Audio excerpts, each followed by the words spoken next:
अरे ओ मोदी चाचा, बैगन कैसे रुपए केजी बा हो? अरे लमका की गोल का? अरे लमका। अरे लमका बैगना बा 10 रुपया। और गोल का? अरे ओहो बैगना बा 10 रुपया। अरे बैगना के स्वाद कैसे लगेला खाए में? अरे लमका की गोल का? अरे लमका बैगना के? अरे लमका बैगना के तो भेरी टेस्टिंग लगेला खाए में। अच्छा, गोलका बैगना के?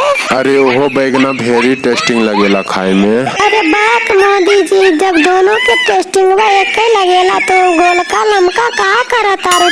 तो मनवा हमार बिगाड़ देवता। अच्छा ठीक बा, कौन बैगना लबा बताबा, हमरा जल्दी के बेचे के बा ना। अच्छा ठीक बा, हमरा लमका बैगना 2 केजी दे दा। अरे गोलका बैगना नहीं लेबा? दोनों में तो एक ही टेस्टिंग बा ना।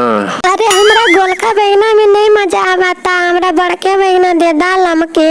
अच्छा ठीक बा, तोहार मर्जी बा।